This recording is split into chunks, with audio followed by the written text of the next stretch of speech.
Presentamos Señal UCT, un espacio informativo de la Universidad Católica de Temuco. Hola, ¿qué tal? Bienvenidas y bienvenidos todos a un nuevo capítulo de Señal UCT, el espacio informativo de la Universidad Católica de Temuco. Vivimos en Chile, todos sabemos que, y lo hemos escuchado en más de una oportunidad, es un país sísmico. Pero, ¿cómo estamos como chilenos preparados para lo que eso significa? ¿Estamos preparados en lo normativo? ¿Estamos preparados en lo científico? Para hablar de este tema tenemos a la persona más apropiada de la Universidad Católica de Temuco. Estamos hablando de Cristian Farías, quien es doctor en geofísica y además académico de nuestro Departamento de Obras Civiles y Geología de la Facultad de Ingeniería de nuestra casa de estudio. ¿Cómo estás, Cristian? Estamos ahí haciendo mucho teletrabajo y trabajando un montón para que las cosas salgan, pero bien. ¿Allá todo bien? Todo bien aquí, mucho frío. Tengo la estufita aquí en la oficina, así que ahí nos estamos calefaccionando, pero todo bien hasta el momento.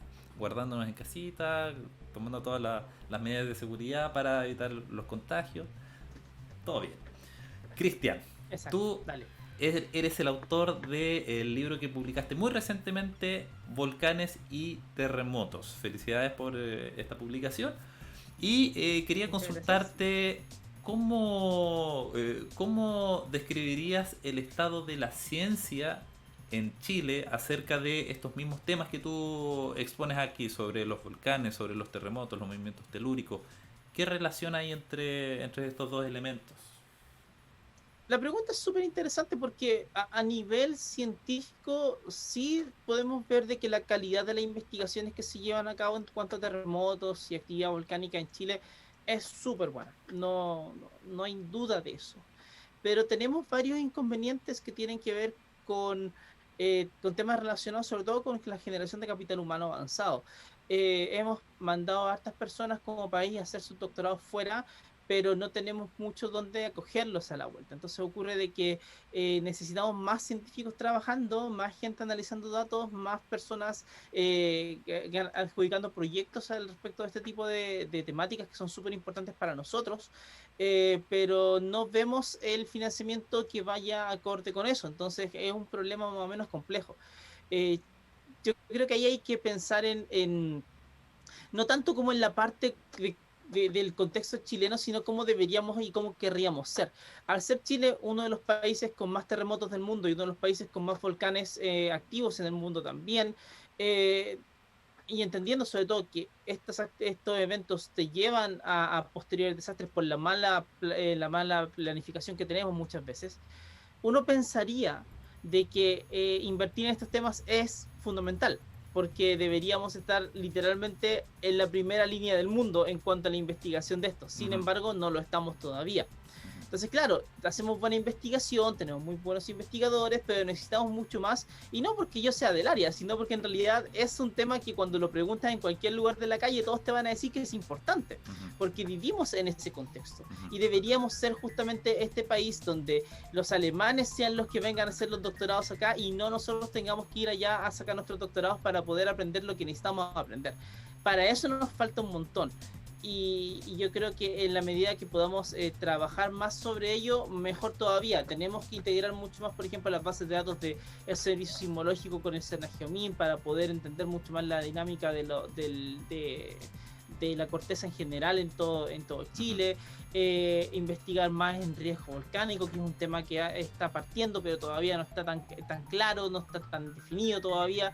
Y hay muchos otros temas que también son súper relevantes respecto a los terremotos. Entonces, nos falta una política de Estado, creo yo, que promueva el hecho de que las personas investiguen en esto, que haya fondos para poder hacerlo, y pensar quizás que así como la astronomía en un momento ha recibido mucho financiamiento para poder hacer cosas, porque obviamente Chile tiene uno de los mejores cielos del mundo y todo lo demás. Bueno, Chile es el laboratorio natural perfecto para poder estudiar terremotos y actividad volcánica, entonces también deberíamos estar a la altura o más arriba incluso. Cristian, tuvimos un terremoto grande en el año 2010. Sí. La consulta es, en base a lo que tú conoces del área, ¿qué hemos aprendido, en qué hemos avanzado y en qué nos hemos estancado desde ese evento? Yo creo que hemos avanzado en hartas cosas, sobre todo a nivel de la parte más profesional. La UNEMI se ha modernizado, pero muchísimo desde ese momento hasta ahora. También el CHO se ha modernizado mucho. Ahora sí tenemos muy buenos profesionales trabajando en esos servicios. Hay muy buenos profesionales y muy buenos científicos trabajando en las universidades en investigación respecto a grandes terremotos y los tsunamis que pueden generarse. Eh, pero el problema grande ahora, creo yo, está en la toma de decisiones a nivel de políticas públicas. Porque resulta de que eh, todavía como que se entiende de que un terremoto es algo como casi que un mandato divino que va a ocurrir en algún momento y que nosotros vamos a estar muy indefensos frente a él, cuando no deberíamos hacerlo. Deberíamos estar trabajando mucho en planificación territorial y no estamos trabajando tanto en planificación territorial. A modo de ejemplo, hoy en día la zona central de Chile enfrenta un terremoto que podría darse ahora mientras estamos conversando, o podría darse en unos cuantos años más incluso, que podría generar un tsunami bastante fuerte que le pega a Viña. Viña del Mar nunca ha tenido un tsunami fuerte en su historia porque Viña del Mar es una ciudad relativamente joven. Entonces no tienes memoria de lo que puede pasar ahí, la comunidad no tiene mucha conciencia de qué podría enfrentar, pese a que hay investigaciones que te dicen más o menos qué es lo que puede pasar, y consecuentemente los tomadores de decisiones en la zona pareciera ser de que durante este tiempo han preferido no darle importancia a esto porque tenemos la visión de que está huyendo el turista y todo el tema que es un poco la forma de nuestro desarrollo. Y eso no debería ser. Deberíamos estar justamente pensando en cómo poner los temas en la mesa, cómo llevar esto a hacernos preguntas importantes sobre nuestra planificación, sobre nuestra forma en que estamos previniendo las cuestiones, cómo estamos mitigando los impactos de los distintos fenómenos naturales, y para eso nos falta. Si bien tenemos muy buena investigación, tenemos mucho mejor sistema de emergencias que antes, nuestra norma de construcción es muy buena, todavía nos falta mucho en la planificación. Okay. Cristian, hablemos de tu libro, Volcanes y Terremotos. La Araucanía está metida en una zona, metida en un cordón importante de sectores montañosos, cordones volcánicos. ¿Es eso, habitar en esta zona, lo que te inspiró a escribir este libro, Volcanes y Terremotos? ¿Por qué nació? No sé si era Araucanía, a ver, siempre cuento la misma historia, que yo nací en La Calera no tiene volcanes, y que yo me vine como a los 2 años y medio a la Araucanía, y la primera cosa que veo desde donde yo estaba viviendo en esa época, más al campo, era el volcán ya más gigantesco mi ventana. Entonces, es verdad, yo siempre he querido mucho a los volcanes de la Araucanía y hasta el día de hoy trabajo mucho en ellos. Pero la motivación para escribir viene más bien del lado de darse cuenta que de pronto habían cosas que no estaban siendo cubiertas y que yo tenía ganas de escribir acerca de ellas. Me acuerdo súper bien que de haber visto en un momento la erupción del Villarrica en 2015 de esta Alemania, y ver la cobertura noticiosa y hacer lo típico que hacen todos los académicos, que es quejarse mucho acerca de cómo la gente está cubriendo este evento. No, esto está mal, esto no puede ser. Y resulta que conversando con mi señora, ella me dice, bueno, pero escribe tú. Pues. Entonces, de ahí empieza como un poco la idea de, oye, ¿cómo poner esto en la cabeza de alguien? ¿Cómo contar una historia entretenida? Y de ahí he gastado harto tiempo en eso.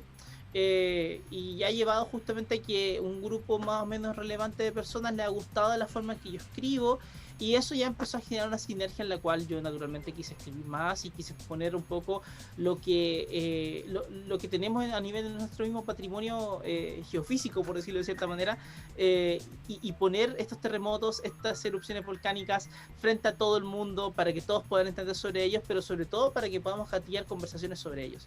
Entonces, como que la idea, si bien tiene protagonistas al Yaima, tiene de protagonista al Villarrica, no es solamente de la Araucanía, pero claro, si es que no me hubiese movido a la Araucanía cuando era pequeño, seguramente no estaría escribiendo nada.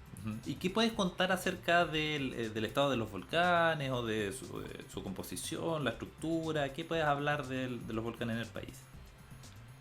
Los volcanes chilenos son volcanes que pareciera ser que son súper heterogéneos, no se comportan todos de la misma manera, para nada se comportan de la misma manera. Y tenemos algunos volcanes que pueden ser súper explosivos, otros que no son tanto. Y como que cada uno tiene su personalidad bien marcada. Entonces como que Chile tiene un Olimpo bien interesante de volcanes que te van haciendo cosas cuando a ellos se les place. Ahora bien, también pareciera ser de que hay una especie de acuerdo tácito entre los volcanes en que pueden ser explosivos, pero no tan explosivos, que cada cierto tiempo viene uno que parece que no recibió el memo y lo rompe de una, como el Kizapu en 1932, que tuvo una erupción gigantesca. Entonces Chile tiene erupciones siempre. Les da actitud, ves tú ves la estadística y siempre vas a tener un volcán o 2 volcanes por año haciendo erupciones, eso es lo normal. Pero muchas veces esas erupciones no son tan grandes o no hay mucha gente alrededor de esos volcanes, entonces como que pasan un poco desapercibidas, pero los volcanes siempre te pueden sorprender y hemos visto una cuestión que a mucha gente de afuera le llama la atención, y es que a veces varios volcanes chilenos como que empiezan erupciones sin dar mucho aviso, y eso llama mucho la atención a muchas personas y nos pone harto las preguntas acerca de por qué pasan estas cosas, y tenemos que investigarlo más. La erupción del volcán Yaima en el año 1640 pudo haber frenado un combate entre los españoles y los mapuches. ¿Qué tan cierto es esto? Eso es una de las propuestas que tú planteas en tu libro, ¿no? Eso es algo que está establecido por los historiadores. Hay una historiadora muy buena que se llama María Eugenia Petit-Ruel, que es chilena, es hermana de una anterior decana, de hecho, de la Facultad de Ingeniería incluso, que ha trabajado en desastres mucho tiempo. Y resulta que ella y otros historiadores se dieron cuenta que en efecto hay relatos que te mencionan la erupción de 1640 como una erupción que generó un impacto súper importante en la gente que estaba viéndola. Y resulta que en esa época se discutía mucho acerca de si que había que parar la guerra en definitiva, porque había muchas personas que estaban muriendo, o si había que continuar de parte de los mapuches, continuar el enfrentamiento porque había que expulsar a los invasores en definitiva. Y eso está bastante establecido a nivel histórico. Ahora, lo interesante es que cuando viene la erupción del Yaima, en la cosmovisión mapuche tú siempre vas a tener que un volcán haciendo erupción te hace erupción porque hay algo que está pasando y es una respuesta a algo. Entonces tiene una interpretación, y la interpretación que le dieron en ese momento era que ese era un llamado a la paz, de que se había errado el camino y que había que volver a la paz. Y de ahí que al año siguiente se da el Parlamento de Quilín, que es justamente la primera aproximación a la paz que existe entre mapuche y español, y es súper importante porque la misma corona española reconoce a una nación mapuche con territorio marcado, con frontera sur del Biobío. Entonces, eso es súper relevante en nuestra historia, y casualmente está ligado con la historia volcánica porque, bueno, tuvo un impacto muy importante en la vida de las personas de esa erupción. Y eso, claro, no lo inventé yo, eso está establecido por los historiadores, y yo me preocupo de levantar esa historia también porque siento que es tremendamente importante que todos la conozcamos. Es muy importante, es muy interesante verlo desde ese punto de vista, que se mezclan las disciplinas, ¿no? De la historia, la política con la geología. Así que están invitados a buscar este libro, Volcanes y Terremotos, de Cristian Farías. Está a la venta, están en las librerías de todo el país. Ya estamos casi cerrando la entrevista, Cristian, y solo quería destacar que tú tienes una presencia bastante destacada en las redes sociales. En tu Twitter, C. Farías Vega, por ejemplo, tienes más de 19.000 seguidores, eso es muy destacado. Pero además tus publicaciones son bien chores, son bien encachadas, porque tú sueles hacer comparaciones de volcanes con tipos de personas, ¿no? Con tipos de carreteros. Y bueno, eso lo toman los medios de comunicación que también han contado tu historia, ¿no? Han tomado esos puntos divertidos de comparación de los volcanes. ¿Cómo ha sido tu relación entre la ciencia y las redes sociales y el público que te lee, ¿no? Bastante buena, no me puedo quejar mucho de las redes sociales. La verdad, cada cierto tiempo te aparece un hater que te va a decir cosas que no vienen al caso, pero en general ha sido súper positivo para mí. Me ha ayudado mucho a entender cuáles son las preguntas que muchas personas tienen. que de otra manera habría sido imposible saberlas. Es decir, uno pensaría, por ejemplo, en que una forma de hacer divulgación científica es poner frente al público un montón de hechos divertidos y que el resto de la gente se enganche con eso, pero me he dado cuenta que eso no funciona. Funciona al principio, pero no funciona para que tú puedas sostener algo como un arrastre más importante de gente. Tienes que interactuar con todas las personas, obviamente, pero aparte, lo que parece que les gusta a las personas que me siguen, a mí por lo menos, es la capacidad de contar una buena historia y la capacidad de pronto de poder reírte con algo. La capacidad de poder enganchar emocionalmente con algo, porque un hecho como por ejemplo, no sé, la erupción de 1994 del Yaima y la cantidad de lava que generó, es un dato científico de la causa, pero por sí solo no tiene mucha importancia. Pero cuando eso lo combinamos con una historia y nos acordamos de que en esa ocasión el aluvión volcánico que se generó destruyó la mitad del cementerio de Cherkenko, que está a 20 kilómetros del volcán, ahí te pone a pensar, porque dice, oye, pero 20 kilómetros es harto. Entonces tú me estás diciendo que un aluvión avanzó 20 kilómetros y eso es grande.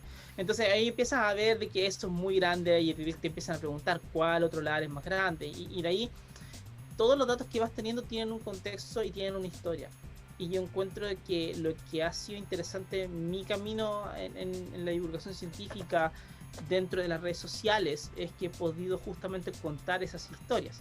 Y aparte, como decía antes, tener la capacidad de reírme mucho acerca de varias cosas. No tenemos por qué hacer que la ciencia sea absolutamente seria todo el tiempo. Hay muchas cosas que son muy divertidas que pasan. Y hay muchas analogías que son muy divertidas también. Entonces uno puede ponerlas en la mesa y eso le genera cosas bien positivas a las personas que después te van preguntando más cosas cada vez más. Así que eso ha sido súper entretenido. Y por algo también harta gente lo sigue. O sea, podría haber quedado, aunque no sé, me siguen los amigos de los amigos nomás y sería. Pero cuando ya son 19.000 personas ya tienes un público que es distinto, que viene de muchos lados. Bueno, Cristian, te queremos agradecer por este tiempo compartiendo con nosotros en esta entrevista, doctor en geofísica de nuestra Universidad Católica de Temuco.